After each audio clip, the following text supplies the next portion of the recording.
Well, I got interested in construction because I used to go around with my dad, who was involved in real estate development back in Washington, D.C. And so I sort of grew up in that era and got interested in it. And it seemed like something that really appealed to me and something that I might want to do in my career.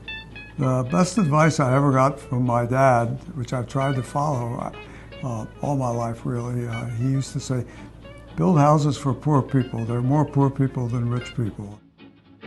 Well, after Princeton, I decided that I would go to graduate school. So I was admitted to MIT and I started in the structural engineering department.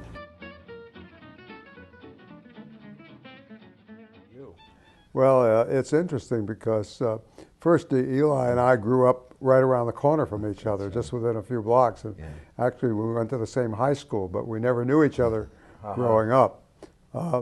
I had a degree in civil engineering and I was in graduate school when the Korean War came along, and I decided that since I was a civil engineer, I would join the Civil Engineer Corps of the Navy. And up to that point, I don't think I'd ever been west of Detroit. Wow. But the old saying, join the Navy and see the world. I joined the Navy and I got sent out and was based at Point Mugu for about a year and a half. And while I was in Point Mugu, I met my future wife, Gail, who was living in Los Angeles. And before I left Point Mugu, we had decided we were going to get married. The Navy shipped me back to Washington for another year and a half. And Gail and I were married, but we decided we wanted to come back to California. She was a Californian, and like Eli, I really discovered the West Coast in my year and a half that I was here and said, boy, this is a place that I'd like to have my career. So when I got out of the Navy, Gail and I moved back to Los Angeles.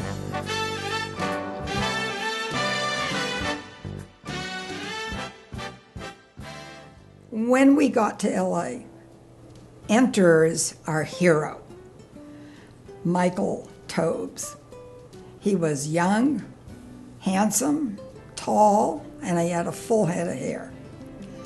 And he had just married Gail, an elegant young woman from Beverly Hills, and we just fell in love with them immediately. When I met Eli, and we had a wonderful relationship. He was the artistic partner, and I was the guy with the slide rule who was the engineering partner, so we had a very good partnership. Eli and Michael had transactional components to the relationship. There was a depth of personal caring and appreciation for one another that I've seen in very few male relationships.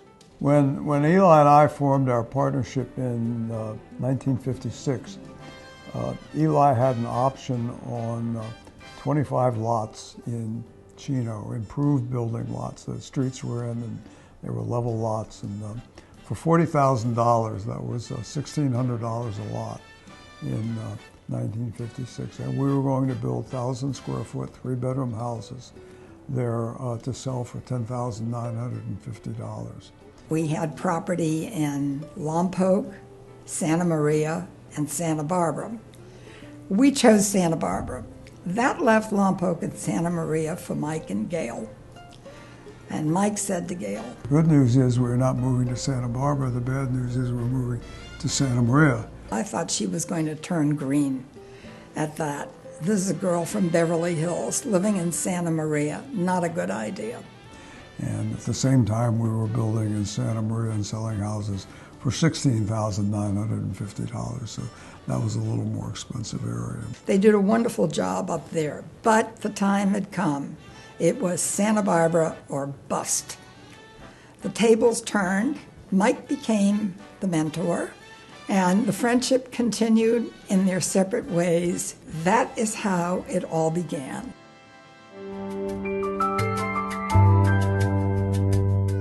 Around 1969, I built a project at the corner of State and Constance called the Villa España.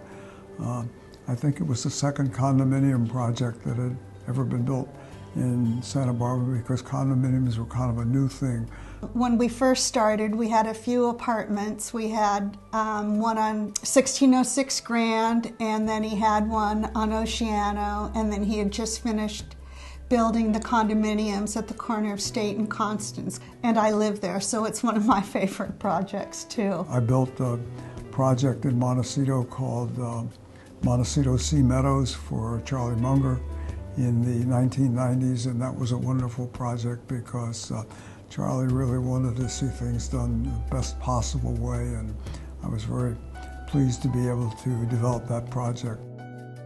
And then the restoration of the old Riviera campus up on APS is certainly one of my favorite projects, and a great labor of love for me, because since I first became involved in that property some 40 years ago, I think we've really done a great job of upgrading it and making it really far better than it ever was in the early days. And I think Semita Gardens, the reason I chose that as one of his greatest hits is because it has so many components to it that I think support Mike's greatness, frankly. Semita Gardens took a long time to get approved, so it shows Mike's perseverance. It shows his willingness to look at the long term. It shows an ability to continue to problem solve through tremendous headwinds. La Cumbre Hills, to me, is a shining example of Mike's willingness to give up a little bit on the profit side in order to meet a community goal, and affordable housing for our middle income, both then and today, remains a tremendously important goal to achieve.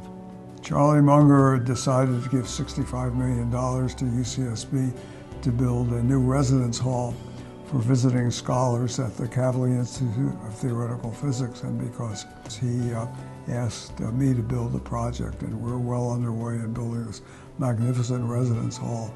I believe his training is as a civil engineer, but he always showed such deep knowledge of architecture, of land use policies, he had opinions about design, landscape architecture. He would come in and have questions for other technical consultants like geologists, and he was just so knowledgeable that I think it's the reason why he's so successful, because he knows so much about so many different topics. My experience with Mike and my partner Josh Rabinowitz's experience has been, we can't make a mistake because Michael will spot it. I try to be involved primarily in the ground up, the ideas for the project, working with the architects and the engineers and coming up with a plan and seeing them through construction. And then I have a great team that is led by Greg Zimmerman that operates the projects after that. Working for Mike is like getting a doctorate or a PhD in business every year. I mean, I have learned, I came to the Towbes Group with what I thought was a lot of real estate experience. And I've joked before, I thought I knew everything about real estate. And Mike humored me and allowed me to think that. Mr. Towbes is very multitasking.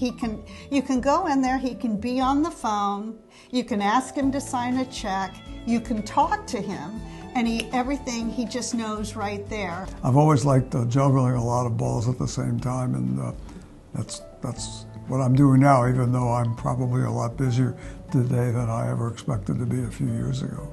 I know him as a lifelong learner. He's a voracious reader, and so he's always coming up with new ideas and new ways to do things, and he passes those along to me and to our entire team.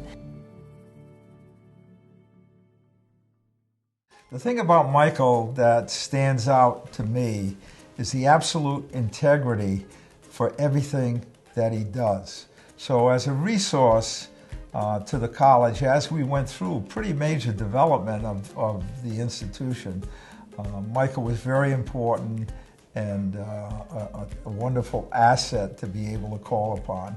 He really has, I think, a big view of what a business is supposed to be and what a business is supposed to mean to the greater community. When we think about the people that he surrounds himself with, I'm not sure if it's that he recruits people who see the world the same way he does, which is all about giving back. You need somebody who's going to bring a richness to the community in terms of the arts. And here's Michael, with the Granada Project and ensuring that this community is going to have a centerpiece for wonderful speakers, wonderful artists to come for years, thanks to the work that Michael did. Well, I've certainly been involved in a number of projects over the years. The one which is currently getting most of my attention, of course, is the Granada, the restoration of the Granada Theater from an old movie house to a first-class performing arts venue with beautiful acoustics. And we have visitors, performers come from around the world, and they all say the same thing: you haven't forgotten anything. So I am very proud of what we've accomplished. Michael's involvement with the hospital campaign was really critical to the success of that campaign. Mike, of course, was on our board for many years and was a terrific leader. You would think that after 28 years of board service, someone might have thought they'd done enough for an organization. But Mike actually stepped up to co-chair, along with Palmer Jackson and Leslie Ridley-Tree, the campaign for Cottage Health that raised $110.8 million and built our community's beautiful hospital. You have to have individuals who are willing to engage beyond their particular focus and participate with organizations. Michael's done that with the hospital, he's done it with the Jewish Federation, he's done it with all kinds of organizations. He gives of himself beyond what his career is. I really don't know that I've ever met anyone, honestly, that's so brilliant. That's what I think of him as brilliant. My philanthropy and the good projects we've built, we're leaving Santa Barbara a better place. Well, I think we're all really like one family at the Towbes Group. Over the years, we haven't had the ups and downs that many companies in the development business have, where they grow and they shrink and they grow and they shrink and people are coming and going. But we've been around for 60 years, and when I finally decided that I'm not going to do this anymore, Craig Zimmerman will continue for some years. So I think people see that the continuity is there. It will continue as a strong company. I think the future of the Towbes Group is exciting because I think it will look very similar to the past, in the sense that Mike has such a big impact on all of our team members that work with him that they just want to continue what he has done for the last 60 years.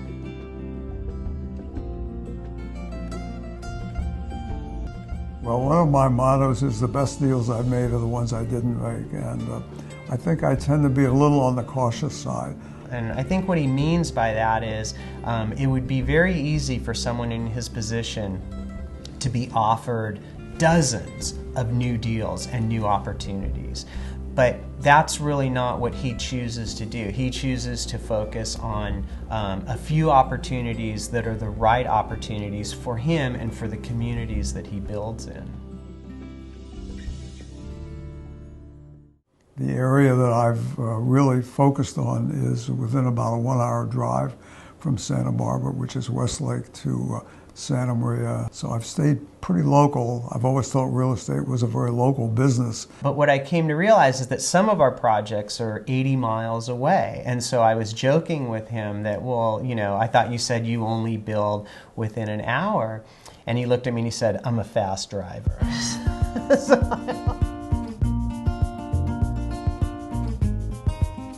Well, development has certainly been addictive to me. It may not be for everyone, but I get such pleasure out of visualizing a project, seeing it built, seeing the people that it serves, whether it's housing or office use or industrial. It gives me a great sense of satisfaction. And I think what Mike means by it being addictive is he's so passionate about what he does that why would he want to spend his time in any other way?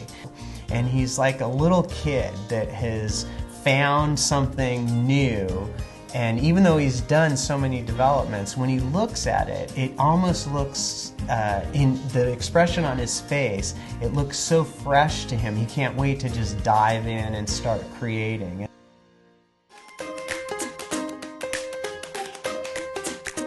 Well, I think people who work with me would probably agree that I'm very hands-on. I'm detail-oriented, and I like to keep up with what's going on even when we travel. When Ann and I were married some 10.5 years ago, I said to her, I'm not going to retire, but every month we will go somewhere. And pretty much every month we go somewhere. But I take my laptop and my printer and I keep in touch. I remember receiving an email where we wanted to have a conference call, and he said, well, I'll be in New York and we can do it there. I'll be in Chicago in 2 days, we can do it then. And the time before that he was in Japan, and he said, well, maybe we can't get a conference call together because of the time frame, but we are stopping in Hawaii and I'm sure we can get it in then.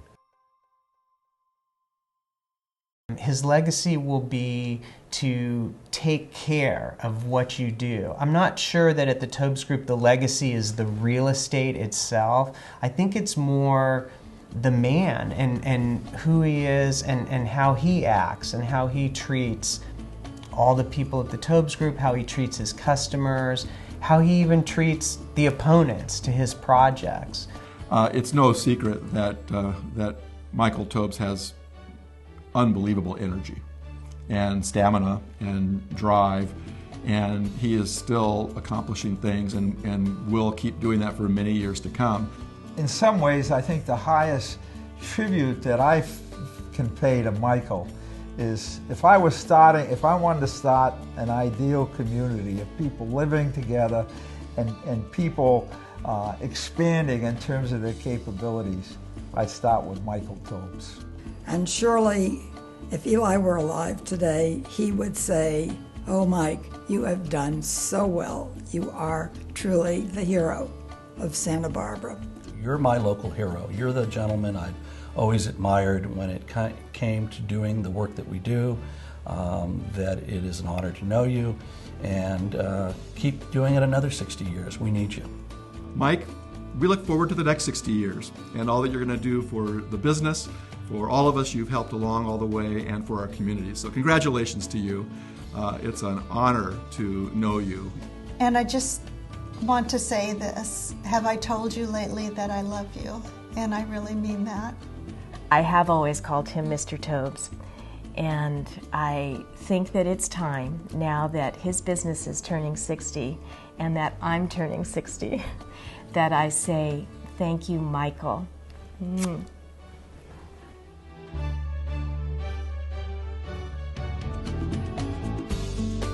Enjoy what you're doing, try to learn, try to grow, learn how to give back, because I think giving back to the community has always been something that's important to me, because the community has been so good to me. And enjoy your job and continue to learn more. I've tried to continue to learn even at my ripe old age. There are always things that I can learn and maybe do better.